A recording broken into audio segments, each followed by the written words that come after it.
Alright, magandang araw o magandang umaga po sa inyong lahat, lalo sa Pilipinas. Magandang araw po sa inyo na mapanoodin yung video na to. So sa amin dito, medyo gabi pa kami. So sabihin ko na lang na magandang araw po sa inyo. Maadjong adlaw sa tanan. Sa Bohol, sa mga pamilya diha, sa mga kaparyentihan, mga taga-suporta po na diha sa Bohol, mga Bisaya nga nagsuporta dinhi sa YouTube channel. Daghan kayong salamat ninyong tanan sa mga amigo dinhi sa YouTube channel. Daghan kayong salamat ninyo. Maraming salamat sa inyong pagsuporta dito sa aking YouTube channel, sa aking mga kahit mga Tagalog diyan o ano natin mga salita. Tudos na to ha. Magandang araw po sa inyo lahat at maraming salamat sa inyo. Kapwa ko OFW din. Maraming salamat sa inyo kung saan mang panig sa mundong ito kayo naroroon at ingat-ingat po tayong lahat. Ito na nga yon ang aking reaction ulit, no? Bueno, comment ko lang to, i-share ko lang sa inyo. Ito ba nangyari sa atin ngayon? Saan na nga pala itong flood control ngayon? Nawala, no? Itong issue ngayon sa flood control dahil dito sa impeachment ni VP Sara. Ito ngayon na tinutukan na naman sa mga balita. Ay nako, grabe. Natabunan talaga ang flood control. Kung napapansin ninyo, ang flood control nga wala na. Hindi na natin halos mahagilap itong pagmumukha ni Vince Dizon nga dating nung nakaraang linggo lang na panay pa-interview, nung nakaraang buwan panay interview sa mga media ngayon. Madalang na lang lalabas si Vince Dizon. Nakakalimutan na yung pagmumukha ni Vince Dizon kasi nga gawa nitong impeachment ni VP Sara. Ngayon, ang dami ng mga abogado, ang daming hindi abogado, nagpiling abogado, at ang daming bangayan sa ngayon sa mga politiko natin. Lalo dyan sa Senado ngayon, ay nako, kasangkaterbang bangayan dyan. Marcoleta versus sino pa to? Si Kiko ba to? Basta ang dami ang gulo talaga. Grabe. Ito si Lacson, ito si Peter Alan Cayetano. Alam nyo kung talagang ako, opinion ko lang. Kung pwedeng lang naman talaga, kung parehas lang naman kayong binuto ng taong Pilipino, mag-usap-usap tayo dito ngayon na ano ba talaga ang dapat natin gawin sa Pilipinas. Di ba? Kasi nakakasawa, puro away dito, away doon. Hindi ko muna gagamit ngayon ng ng aking reaksyonan ng mga video kasi based na rin sa nakikita ko na grabe ang gulo talaga. Cayetano versus Kiko Pangilinan. Tapos may Ping Lacson, may Tito Soto. So, Mario Josep, ang gulo talaga. At ito pa, impeachment ni VP Sara. Natabunan nga yung flood control. Focus ngayon sa impeachment ni VP Sara. Patay na impeachment ni Bongbong Marcos. So ngayon ang mga congressman nakatutok dito sa impeachment ni VP Sara. At mayroon bang ugong-ugong dyan na mukhang mateknikal ito. Kasi nga dapat nag-file kasi sila ng February 2. Dapat kasi February 6. February 6 dapat 7 dapat sila pwede mag-file. Kaya lang, nag-file sila ng February 2. So doon pa lang marami ng ugong-ugong dyan na mukhang doon ititeknikal na naman to. So mayroon pang isa dyan, nabanggit ko rin ito, na itong si Laila de Lima, 2 beses nag-endorse ng impeachment laban kay VP Sara.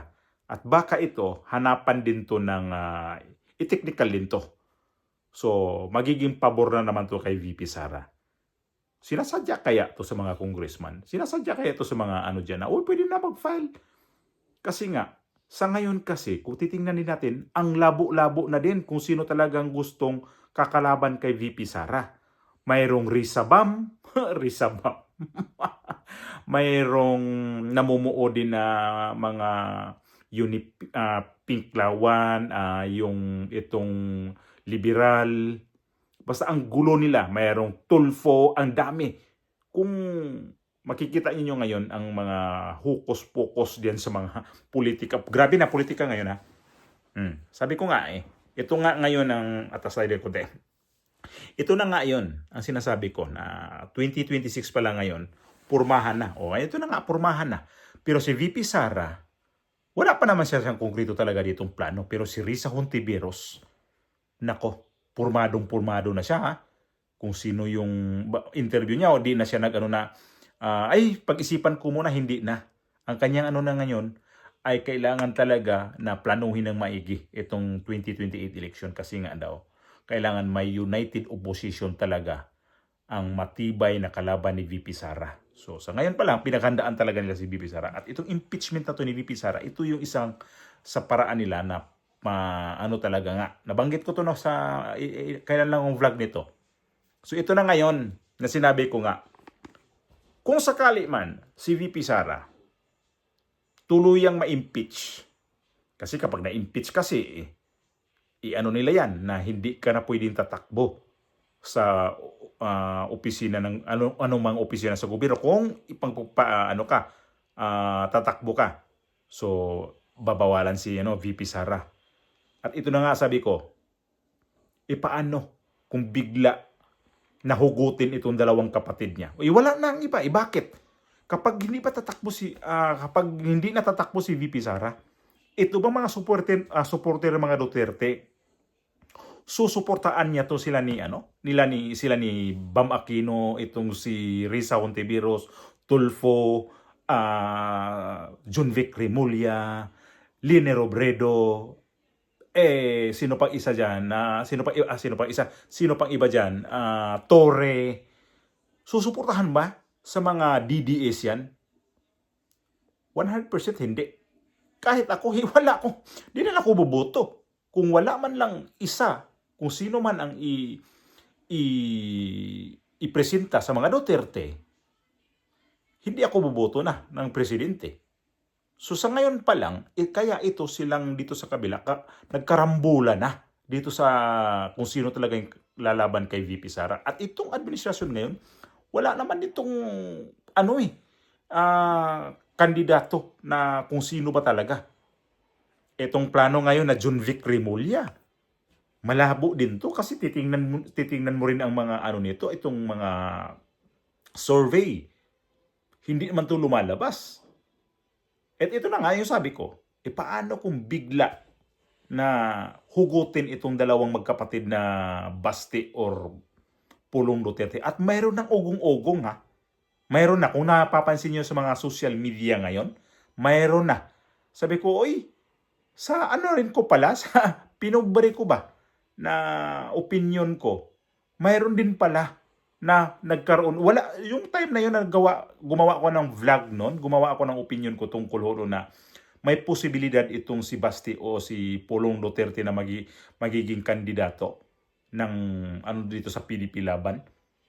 Hindi ko napanood pa yung iba. Nung makatapos napanood ko na. Sabi ko, hindi ko naman sinabi na ako ang nila. So parehas ang vision o paningin sa mga tao ngayon. Bakit? Kahit ako sabi ko, bakit? Kung ma-impeach si VP Sara, hindi naman po pwede na matutulog itong mga supporter ng mga DDS. Isa na ako dyan, ha? Tapos sabihin na lang na, wala tayong kandidato. Dito na lang tayo kay Lene Robredo. Kay Lene Robredo. Payag kayo? Hindi ako kay Lene Robredo, ha? Pastilan Ginoo ko pag mahimo ng presidente. Giatay na pag mahimo ng presidente si Lene Robredo. Risa Hontiveros. Ang PhilHealth, Risa Hontiveros, nakalimutan na ba yun? Nasabi mo, galit na galit ka sa mga korap? Ikaw nga, nung naus ka sa PhilHealth, pastilan Risa Hontiveros. Kasi, kamaadyo ba ni mo, labayan og taig kabaw, backup na. Tapos, etong si John Vic Remulla, na hindi nga to lumalabas ngayon sa survey nga sila At ito ngayon, nakikita ninyo yung SWS survey, VP Sara pa din. Hindi pa rin makandagaga itong mga administrasyon. Alam nyo, baliktad ngayon kung titingnan ninyo ngayon ang nangyayari, administrasyon ka. Pero kapag ilabas ang mga resulta ng survey, bakit dito kay VP Sara papanig? Nasa administrasyon kay. Sa'yo ang makinaryas dyan. Ang ibig sabihin ng makinaryas, sa'yo ang mga kapirahan dyan.